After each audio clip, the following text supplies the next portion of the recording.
Bonjour à toutes et à tous et bienvenue sur Cephilian Création 3D. La dernière fois, nous avions vu le ponçage et la couche d'après. Alors, des détails sont apparus après la couche d'après, donc une fois que c'était sec, donc j'ai bien regardé. Donc nous allons voir aujourd'hui comment on va régler tous ces petits détails qui ne vont pas du tout sur la pièce. Allez, on se retrouve tout de suite après l'intro.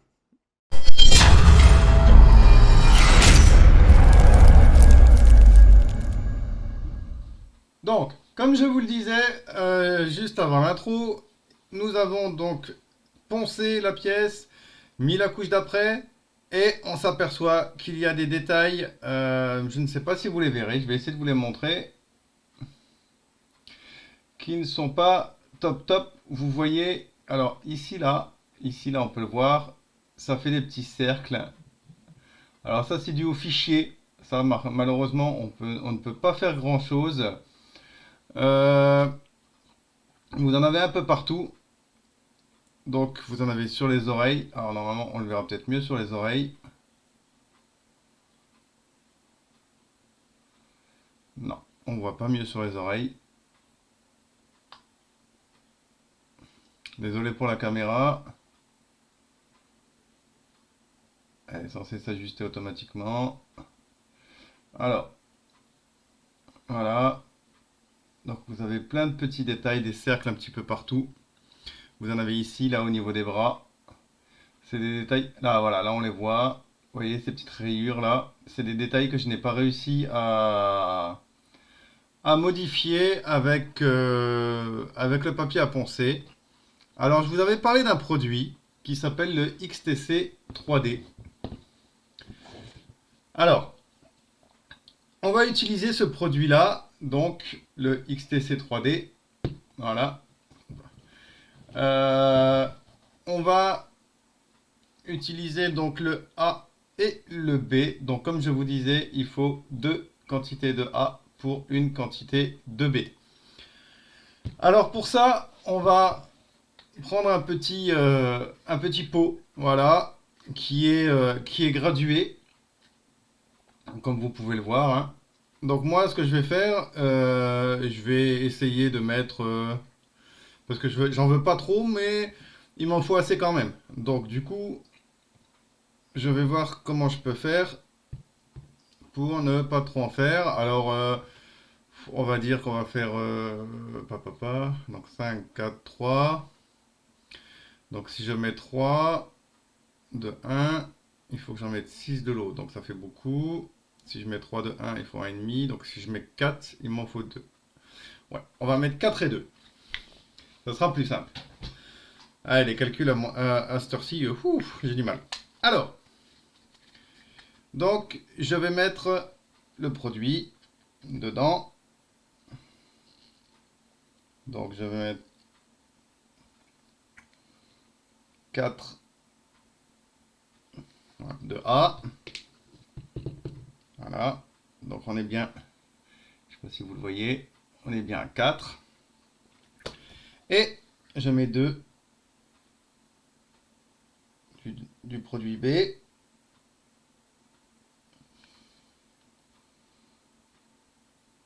Voilà. À savoir que le produit B, c'est un durcisseur.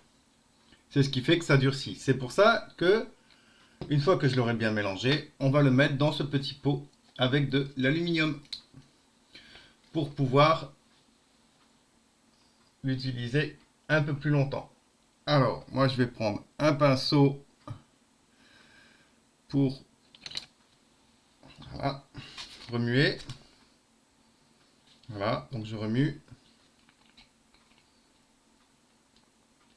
À savoir que le petit pot, je peux le nettoyer après avec un produit qui s'appelle du lacquer thinner. Voilà, de chez Tamiya. Donc moi j'utilise ça, je peux nettoyer et le petit pot est nickel. En quoi consiste ce produit? Alors ce produit, il faut savoir que c'est de la résine liquide et qui nous sert justement à supprimer tous les défauts sur les pièces. Alors là maintenant, je le verse dans mon pot en alu.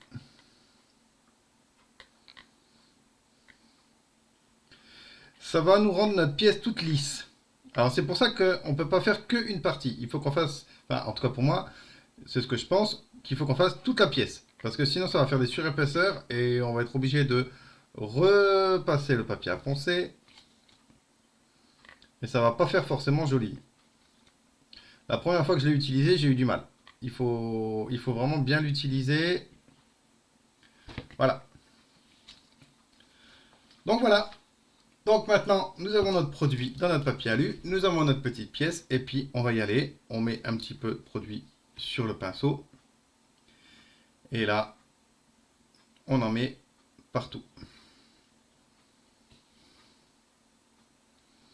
Il faut bien faire attention de ne pas faire de surépaisseur.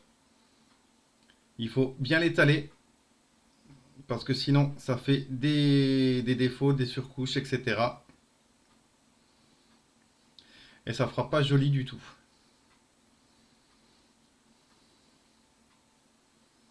Voilà. Et si vous en mettrez trop, qu'est-ce que ça va faire? Eh ben, le produit, comme il ne sèche pas instantanément, bien sûr, il va couler. C'est comme de la peinture. Si vous mettez trop de peinture, ça coule et ça fait des coulures. Et là, ça fait pareil pour ce produit-là.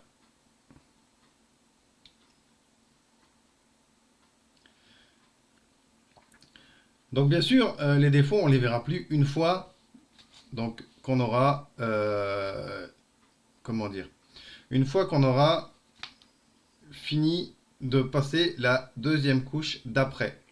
Et c'est là qu'on verra tous les autres défauts. Donc il faut bien passer partout, il faut bien vérifier partout, parce que le moindre petit défaut, ça va se voir tout de suite, surtout avec ce produit-là. La moindre surépaisseur, le moindre petit endroit oublié, et ça fera tout de suite une marque, et ce ne sera pas joli, mais alors vraiment pas joli du tout. Qu'est-ce que va faire ce produit en fait? Il va s'intégrer et se mettre dans les petites interstices. Voilà. Il va se mettre dans les petits interstices. Et du coup, ça va nous lisser complètement la pièce.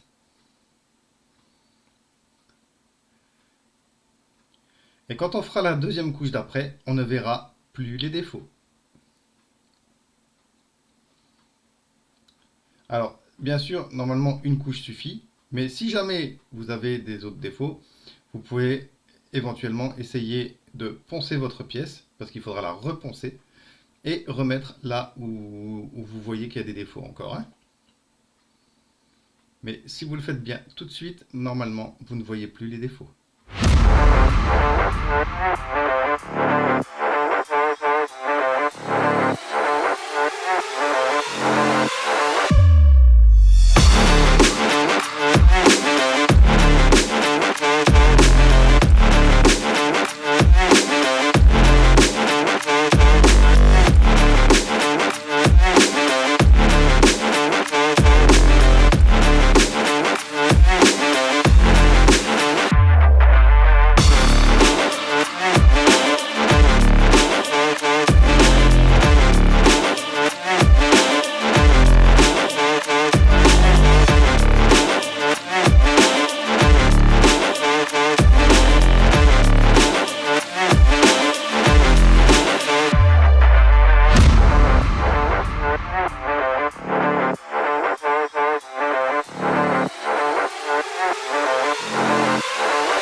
Donc voilà, notre petit Pikachu est résiné de la tête aux pieds. Je vous avouerai que j'ai eu un tout petit souci. Ouais, tout petit, à peine. En tenant donc mon Pikachu, j'ai cassé la queue. Donc du coup, j'ai dû recoller la queue avec de la super glue normale. Voilà. Ça marche très bien. Et ensuite, avec la résine, j'ai dû repasser un coup de résine dessus. Donc, je ne sais pas si vous allez le voir. Voilà. Je vais essayer de vous le montrer délicatement. Ici. Voilà. Donc du coup, je vais regarder. Alors ça, il faut savoir que la glu marche vachement bien, hein. La glu fonctionne très bien. Donc, eh ben, j'ai mis un petit coup de résine dessus et on verra. Si jamais ça ne suffit pas, il faudra remettre un petit coup de ponçage et un petit coup de résine. Voilà. Alors, chose très importante que je ne vous ai pas dit et que j'aurais dû vous dire. Le produit XTC 3D ne doit pas se substituer au ponçage. Jamais, en aucun cas.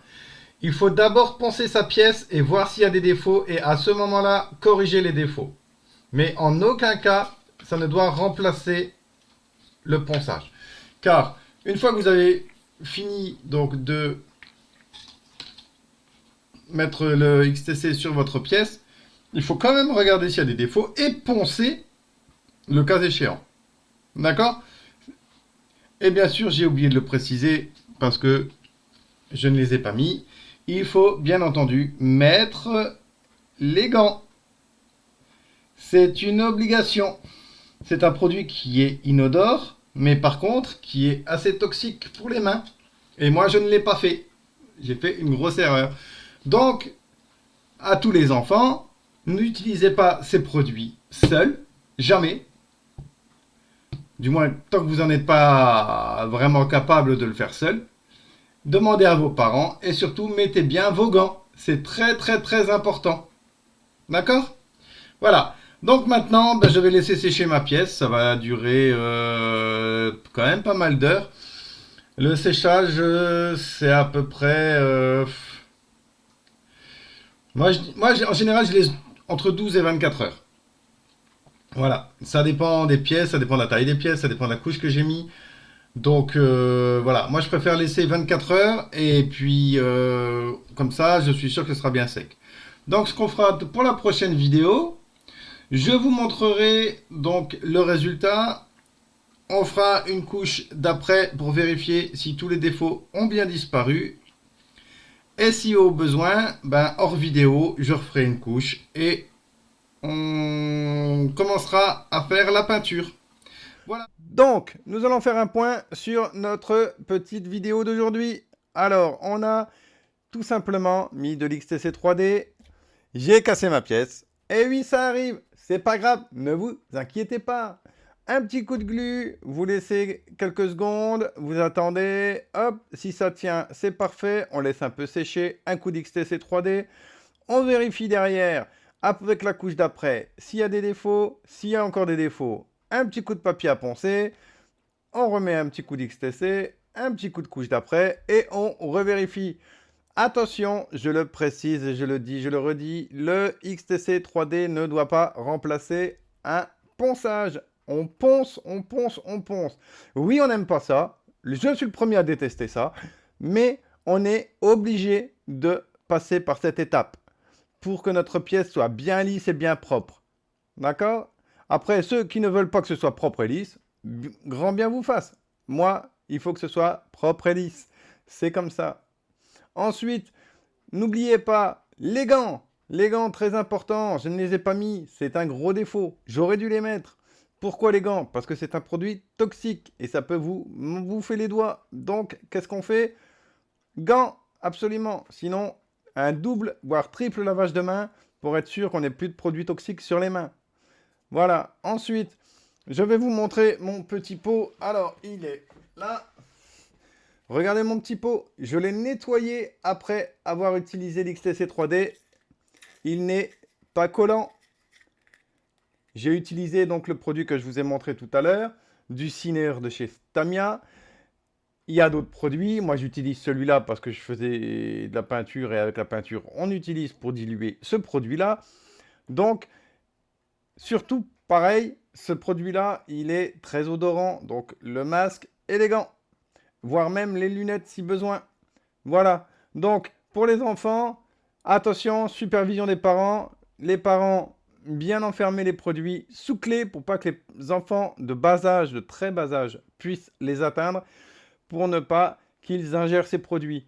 Voilà. Sur ce, je vous remercie. Je vous dis à bientôt pour la prochaine vidéo. Et dans la prochaine vidéo, nous verrons quoi? Nous verrons la peinture. Je vous montrerai comment je vais peindre avec un aérographe. Voilà, eh ben, je vous dis à toutes et à tous une bonne journée, une bonne nuit et surtout, prenez soin de vous. À bientôt, au revoir, ciao, ciao.